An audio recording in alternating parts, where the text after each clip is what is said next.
And we need to be clear, shamelessness is not and will never be a superpower. We're finally talking about the things that literally create overnight success, but that overnight moment costs a decade of failure and compromising desperation and the exchange of dignity and morality for a payoff. The world is now finally becoming curious. Can a humiliating event really catapult a career? Hollywood humiliation rituals. I'm going to share with you a very compelling example, and I'll let you decide. I even have numbers. John Cena's routine being buzzed about holds a fascinating similarity to another massively successful celebrity, Jim Carrey. Ironic coincidence, Jim was originally set to star in Ricky Stanicky, which John Cena just starred in. I'm sensing some similarities in debasement. Is John Cena looking to recreate the same course of success for himself? So you're telling me Jim Carrey pulled a John Cena-level Oscars moment? Yes, at least twice. But first, let me put this in transparent and proper perspective. Let's first look at some box office comparison. Jim Carrey spent a full decade in the 80s doing films.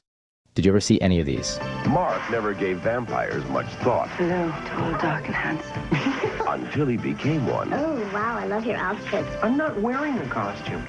Once Bitten, rated PG-13. Now playing at a theater near you. He had done a TV series called The Duck Factory. It was his big break. He had made a movie, Once Bitten, where he was the lead, and it didn't work. Get out of here! And then he started doing parts in movies like Peggy Sue Got Married, but things weren't really happening. I think all that stuff that started to go downhill at that time for Jim, he just made a decision to be a comic. I'm just going to be a comic from now on. I love Jim myself, but none of his films reached household status until the 90s. Jim dropped from headlining theatrical releases to taking a demotion to the likes of a TV movie, falling to the likes of Lifetime Network, where this film aired. In fact, this would be his last movie before Ace Ventura. I said, just leave him alone. This was also after years of being on in living color. At the 20th anniversary of the Comedy Store, where Jim did stand up throughout the 80s, Jim returned for a set, but at the end of the night, did something that mirrors John Cena's Oscar appearance. Whether or not John will have the same results, Jim's world would never be the same after this moment. And it's one that seemingly has been kept quiet.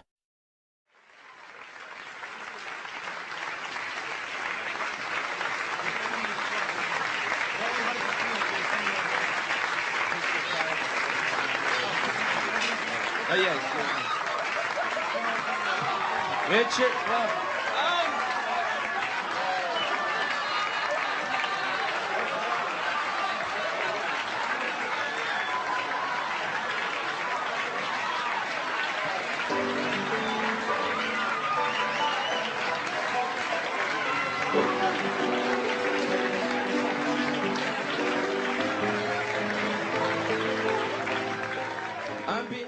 So I was offered the gold juice 3 times in my 20s, my 30s, and What's my that? 40s. The Burbank. gold juice that I will live forever and I'll have whatever I want.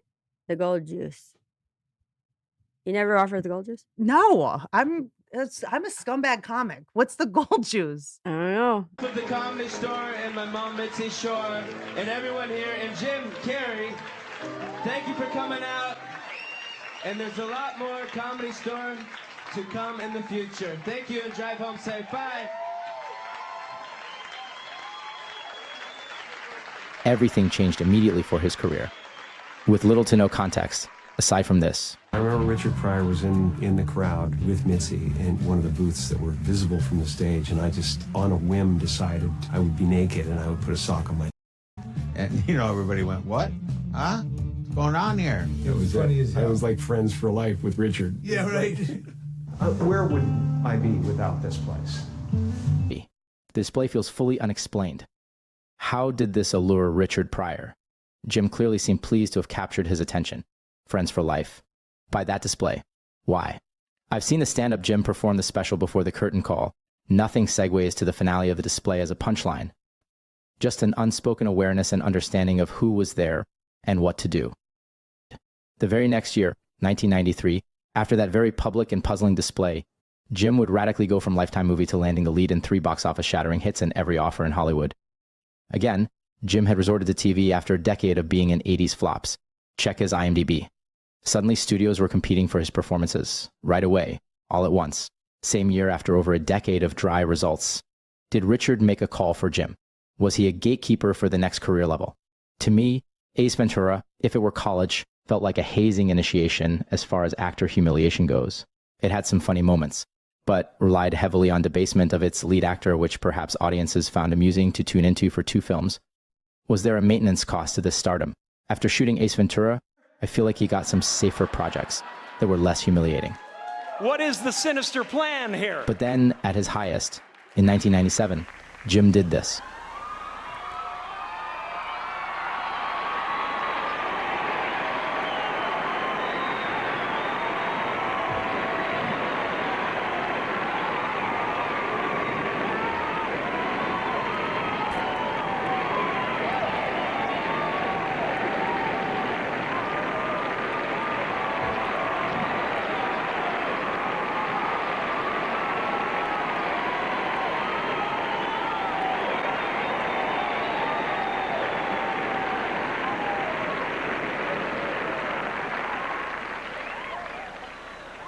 This is where fashion began.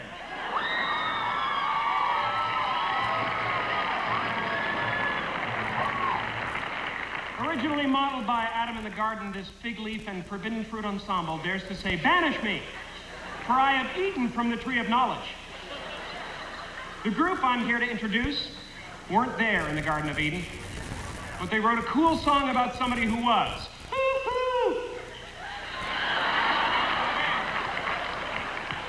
They should be ashamed of themselves, especially Keith, but they're not, and that is why we envy them so, ladies and gentlemen, the Rolling Stones! How do you see your comedy in yourself? I don't know. I'm just a desperate man with the license to kill, basically. You know, that's what it feels like anyway. You know, they just kind of, they say, okay, what do you want to do? And I go, really? And I just spew, basically. That's what it's about for me. Eating, spewing, you know. I just want to spew so that I can eat.